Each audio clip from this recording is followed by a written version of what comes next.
Chapter 7 of The Secret Garden by Frances Hodgson Burnett. Chapter 7 The Key to the Garden. 2 days after this, when Mary opened her eyes, she sat upright in bed immediately and called to Martha. "Look at the moor! Look at the moor!" The rainstorm had ended, and the grey mist and clouds had been swept away in the night by the wind. The wind itself had ceased, and a brilliant deep blue sky arched high over the moorland. Never, never had Mary dreamed of a sky so blue. In India skies were hot and blazing. This was of a deep, cool blue, which almost seemed to sparkle like the waters of some lovely bottomless lake, and here and there, high, high in the arched blueness, floated small clouds of snow-white fleece. The far-reaching world of the moor looked itself softly blue, instead of gloomy purple-black or awful dreary grey. "Aye," said Martha, with a cheerful grin. "The storm's over for a bit. It does like this at this time o' year. It goes off in a night, like it was pretending it had never been here and never meant to come again. That's because the springtime's on its way. It's a long way off yet, but it's coming." "I thought perhaps it always rained or looked dark in England," Mary said. No," said Martha, sitting up on her heels among her black lead brushes. "Now to the sort." "What does that mean?" asked Mary seriously. In India the natives spoke different dialects which only a few people understood, so she was not surprised when Martha used words she did not know. Martha laughed as she had done the first morning. "There now," she said, "I've talked broad Yorkshire again, like Mrs. Medlock said I mustn't. Now to the sort means nothing of the sort." Slowly and carefully. "But it takes so long to say it. Yorkshire's the sunniest place on earth when it is sunny. I told thee they'd like the moor after a bit. Just you wait till you see the gold-coloured gorse blossoms, and the blossoms of the broom, and the heather flowering, all purple bells, and hundreds of butterflies fluttering, and bees humming, and skylarks soaring up and singing. You'll want to get out on it at sunrise, and live out on it all day like Dickon does." "Could I ever get there?" asked Mary wistfully, looking through her window at the far-off blue. It was so new and big and wonderful, and such a heavenly colour. "I don't know," answered Martha. "There's never used a leg since there was born. It seems to me there couldn't walk 5 miles. It's 5 miles to our cottage. I should like to see your cottage." Martha stared at her a moment curiously before she took up her polishing brush and began to rub the grate again. She was thinking that the small plain face did not look quite as sour at this moment as it had done the first morning she saw it. It looked just a trifle like little Susan Ann's when she wanted something very much. "I'll ask my mother about it," she said. "She's one of them that nearly always sees a way to do things. It's my day out today, and I'm going home. I'm glad. Mrs. Medlock thinks a lot of my mother. Perhaps she could talk to her." "I like your mother," said Mary. "I should think thou did," agreed Martha, polishing away. "I've never seen her," said Mary. "No, thou hasn't," replied Martha. She sat up on her heels again and rubbed the end of her nose with the back of her hand, as if puzzled for a moment, but she ended quite positively. "Well, she's that sensible and hard-working and good-natured and clean that no one could help liking her whether they had seen her or not. When I'm going home to her on my day out, I just jump for joy when I'm crossing the moor." "I like Dickon," said Mary, "and I've never seen him." "Well," said Martha stoutly, "I've told thee that the very birds like him, and the rabbits and wild sheep and ponies, and the foxes themselves. I wonder," staring at her reflectively, "what Dickon would think of thee." "He wouldn't like me," said Mary in her stiff, cold little way. "No one does." Martha looked reflective again. "How does thou like thyself?" she inquired, really quite as if she were curious to know. Mary hesitated a moment and thought it over. "Not at all, really," she answered. "But I never thought of that before." Martha grinned a little, as if at some homely recollection. "Mother said that to me once," she said.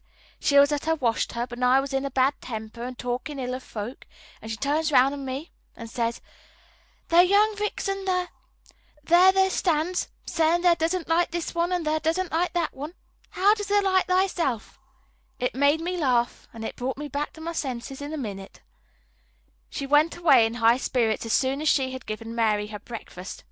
She was going to walk 5 miles across the moor to the cottage, and she was going to help her mother with the washing and do the week's baking and enjoy herself thoroughly. Mary felt lonelier than ever when she knew she was no longer in the house. She went out into the garden as quickly as possible, and the first thing she did was to run round and round the fountain flower garden 10 times. She counted the times carefully, and when she had finished she felt in better spirits. The sunshine made the whole place look different. The high, deep blue sky arched over Misselthwaite as well as over the moor, and she kept lifting her face and looking up into it, trying to imagine what it would be like to lie down on one of the little snow-white clouds and float about. She went into the first kitchen garden and found Ben Weatherstaff working there with 2 other gardeners. The change in the weather seemed to have done him good. He spoke to her of his own accord. "Springtime's coming," he said. "Cannot thou smell it?" Mary sniffed and thought she could. "I smell something nice and fresh and damp," she said. "That's the good rich earth," he answered, digging away. "It's in a good humour making ready to grow things. It's glad when planting time comes. It's dull in the winter when it's got nought to do. In the flower gardens out there things will be stirring down below in the dark. The sun's warm in them.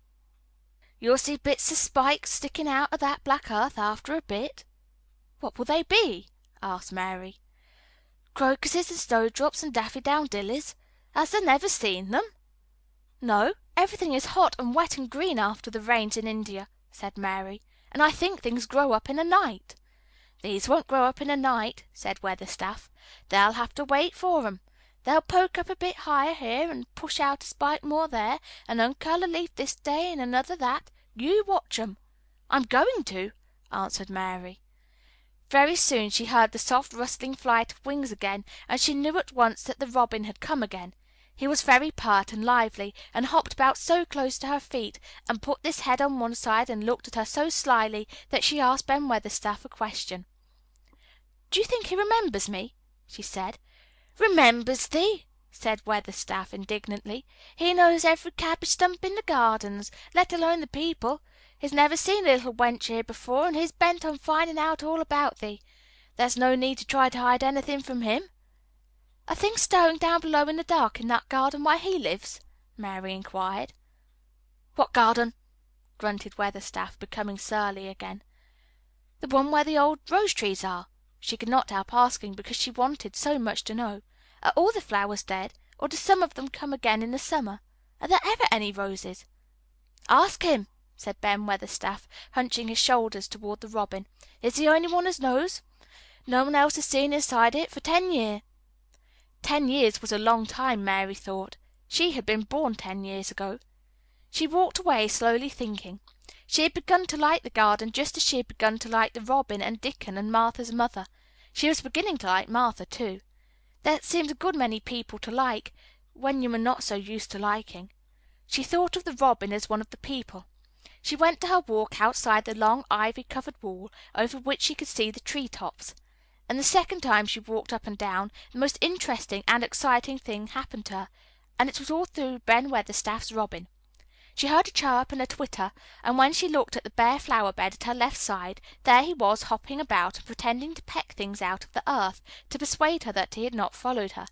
But she knew he had followed her, and the surprise so filled her with delight that she almost trembled a little. "You do remember me!" she cried out. "You do! You are prettier than anything else in the world!"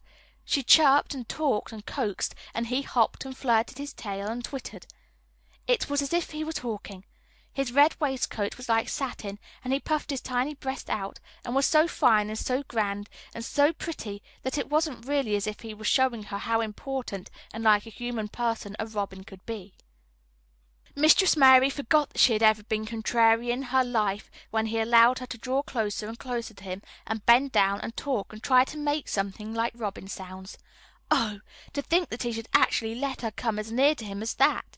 He knew nothing in the world would make her put out her hand toward him, or startle him in the least tiniest way.